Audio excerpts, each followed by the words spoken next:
Security forces की इंतहाई अहम टारगेटेड कार्रवाई पक्तिका में खारजी गुल बहादुर ग्रुप के 70 से ज़ायद दहशतगर्द जहन्नुम वासिल। सिक्योरिटी ज़राए के मुताबिक कामयाब स्ट्राइक्स में मरने वालों में कई अहम खारजी सरगना शामिल। खारजी फरमान और फलकरामा, खारजी सिद्दीक दावड़, खारजी गाजी मदाखिल और खारजी किस्मतुल्लाह भी जहन्नुम वासिल हो गया। मारे जाने वाला एक खारजी फजलुर रहमान दहशतगर्द कमांडर गुल बहादुर का करीबी रिश्तेदार था। 17 अक्टूबर की रात की गई कार्रवाई में खारजी गुल बहादुर ग्रुप के दहशतगर्द ठिकानों को मौसर अंदाज में निशाना बनाया गया। खारजी गुल बहादुर ग्रुप पाकिस्तान में दहशतगर्दी की कई वारदातों में मुलव्वस है। गुज़श्ता रोज़ मीर अली में खुदकुश हमले की जिम्मेदारी भी खारजी गुल बहादुर ग्रुप ने कबूल की थी। हमले में 3 खवातीन, 2 बच्चे और 1 जवान शहीद हुए।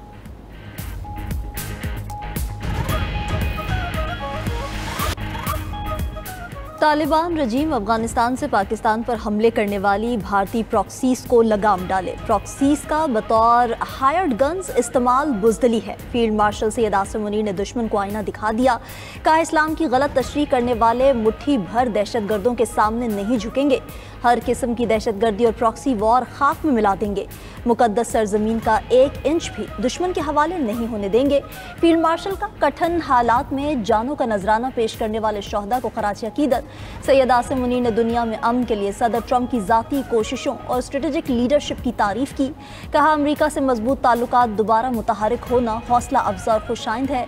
पाकिस्तान को चीन के साथ अपनी तारीखी और स्ट्रेटेजिक ताउन पर मबनी शराकतदारी और दोस्ती पर भी फख्र है।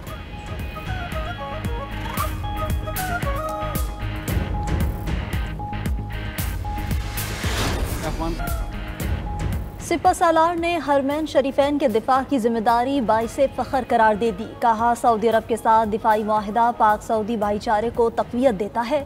पाकिस्तान खित्ते में नेट रीजनल स्टेबलाइज़र के तौर पर उभरा है। आलमी ताकतों बिलखसूस मुस्लिम ममालिक के साथ हमारे ताल्लुकात मज़ीद मुस्तहकिम हुए। पाकिस्तान की मुसलसल कोशिशों ने गज़ा में अमन अमल आगे बढ़ाने में अहम किरदार अदा किया। तवक्को है फ़लस्तीन के लोग अपने वतन में अमन से रह सकेंगे और गज़ा की इंसानी बुनियादों पर इमदाद और तामीर नौ का अमल जारी रहेगा। मसला कश्मीर पर पाकिस्तान का मौक़िफ़ गैर मुतज़लज़ल है। मकबूजा कश्मीर में रियासती सरपरस्ती में दहशतगर्दी, जबर और मुजालिम का खात्मा होना चाहिए। कश्मीरियों की जद्दोजहद आज़ादी की सियासी, सिफारती और इखलाकी हिमायत जारी रखेंगे। वज़ीर आज़म शहबाज शरीफ को मलेशिया के वज़ीर आज़म अनवर इब्राहीम का टेलीफोन। पाक अफ़गान कशीदगी समेत खित्ते की सूरत हाल पर तबादला ख्याल। वज़ीर आज़म ने पाक अफ़गान सरहदी सिक्योरिटी सूरत हाल से आगाह किया। कहा, पाकिस्तान अफ़गानिस्तान में अमन का ख्वाहा है। हमें मुसलसल अफ़गान सरजमीन से दहशतगर्दी का सामना है। अनवर इब्राहीम ने पाक अफ़गान तनाव कम करने और अमन इस्तेहकाम बहाल करने में तामीरी किरदार अदा करने की पेशकश की। दोनों रहनुमाओं के दरमियान 2 तरफ़ा मुआहिदों में पेशरफ्त और गज़ा में अमन मुआहिदे पर भी गुफ्तगू हुई।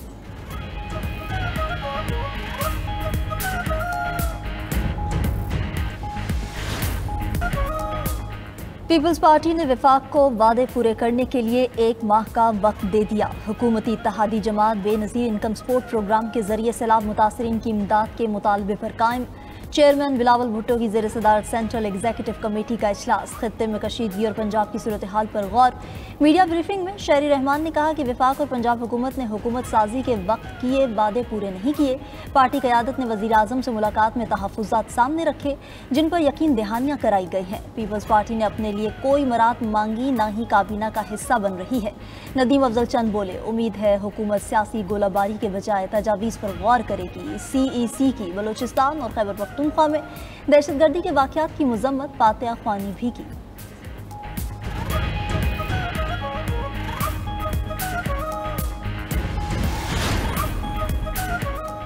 वज़ीर आला पंजाब मरीम नवाज सैलाब मुतासरीन की बहाली और मुस्तक़बिल में सैलाब से बचाव के लिए मुतहरिक लाहौर को दरिया रावी के सैलाब से महफूज रखने के लिए रूडा बंद का प्लान तलब कर लिया।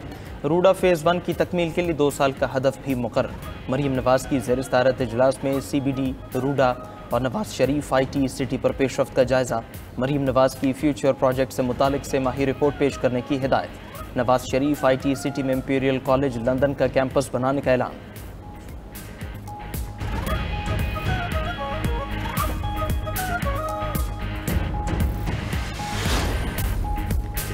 चीफ जस्टिस याहिया आफरीदी की ज़ेर सदारत सुप्रीम जुडिशल काउंसिल का इजलास। एलामिया के मुताबिक 67 शिकायत में से 65 शिकायत मुतफ़िका तौर पर खारिज कर दी गई।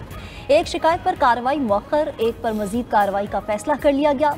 जस्टिस सरफराज डोगर ने इन शिकायत पर कार्रवाई से खुद को अलग कर लिया। इजलास में जजेस कोड ऑफ कॉन्डक्ट में अहम तरामीम। जजेस मीडिया पर बात नहीं कर सकेंगे। इल्जामात का जवाब भी तहरीरी तौर पर कमेटी को भेजेंगे। कोड ऑफ कॉन्डक्ट में वाज़ेह किया गया है कि जज को हर मामले में मुकम्मल गैर जानिबदारी इख्तियार रखनी चाहिए। जज किसी किस्म के कारोबारी या माली ताल्लुकात से इज्तनाब करे। जज किसी भी गैर मामूली माली फ़ायदे या तोहफे को कबूल नहीं करेगा।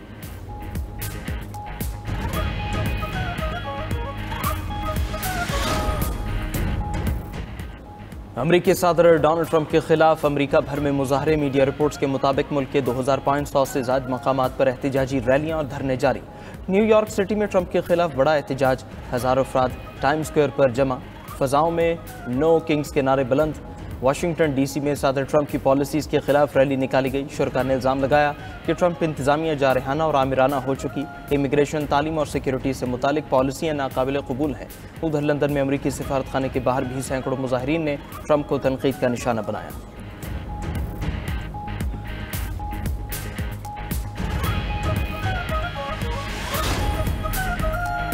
दहशतगर्द इसराइल बाज न आया। गजा जंगबंदी मुआहिदे की मुसलसल खिलाफ वर्जियाँ। इमदाद में रुकावट डालने के बाद रफा क्रॉसिंग को मुकम्मल बंद कर दिया। वज़ीर आज़म ऑफिस के मुताबिक रफा क्रॉसिंग ता हुक्म सानी बंद रहेगी। इस दौरान कैदियों की लाशें वापस लेने और मुआहिदे के फ्रेमवर्क पर अमल दरामद का जायजा लिया जाएगा। गजा में खुराक और पानी की किल्लत बरकरार। इमदाद की तरसील रुकने के बाद बहाली ऑपरेशन फिर बंद होने का खदशा बढ़ गया। उधर तुर्किया की इंसानी हकूक तंजीम ने गजा में मलबा हटाने और सफाई का अमल शुरू कर दिया। सड़कों और मुतासरा रिहायशी इमारतों को दोबारा काबिल इस्तेमाल बनाने की कोशिश हो रही है।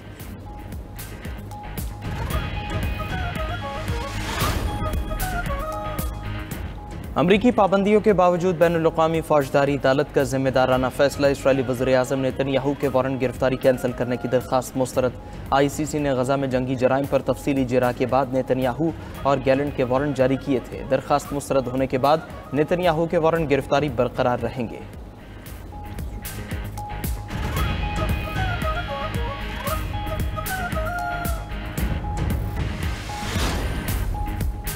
ईरान पर आलमी पाबंदियों का इत्तलाक शुरू होते ही ईरानी हुकूमत भी डट गई। ईरानी वज़ारत ख़ारजा के मुताबिक तेहरान अपने जौहरी प्रोग्राम पर किसी मुआहिदे का पाबंद नहीं।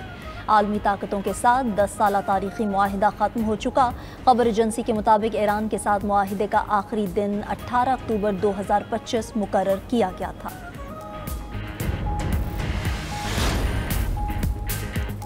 मगरब में इस्लामोफोबिया बढ़ने लगा। पुर्तगाल की पार्लियामेंट ने निकाब और बुर्का के खिलाफ बिल मंजूर कर लिया। बिल के तहत अवामी मकामात पर चेहरा ढांपने पर 200 से 4000 यूरो तक जुर्माना आयद किया जाएगा।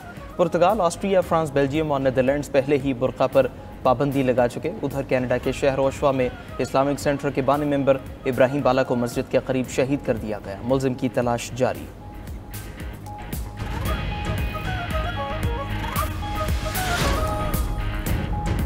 अमरीकी सदर ट्रंप की जानिब से 3.3 अरब डॉलर मालियत के बिटकॉइन खरीदने का इंकशाफ। रिपोर्ट्स के मुताबिक ट्रंप ने हालिया क्रिप्टो मार्केट में अचानक मंदी के दौरान बिटकॉइन खरीदे। तज्जियाकारों के मुताबिक इस इकदाम से बिटकॉइन की कीमतों में दोबारा इजाफा हो सकता है।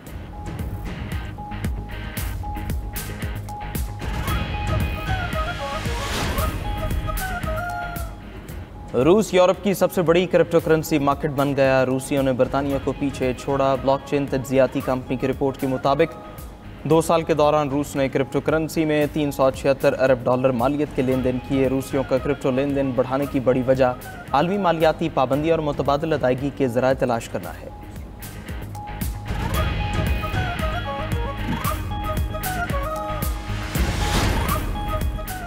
सोने की कीमत तारीख की बुलंद तरीन सतह पर पहुंच गई। तकरीबन 2 माह के दौरान सोने की कीमत में 1 लाख रुपए से ज़ायद का इजाफा हुआ। पाकिस्तान में फ़ी तोला सोना 4,46,300 रुपये का हो गया। आलमी मार्केट में सोना $106 कम होकर $4,252 फ़ी ओंस में फ़रोख्त किया गया।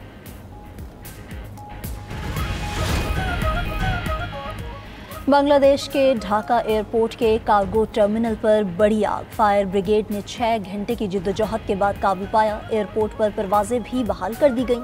खबर एजेंसी के मुताबिक आग कार्गो एरिया में दरामदी सामान के मकाम पर लगी।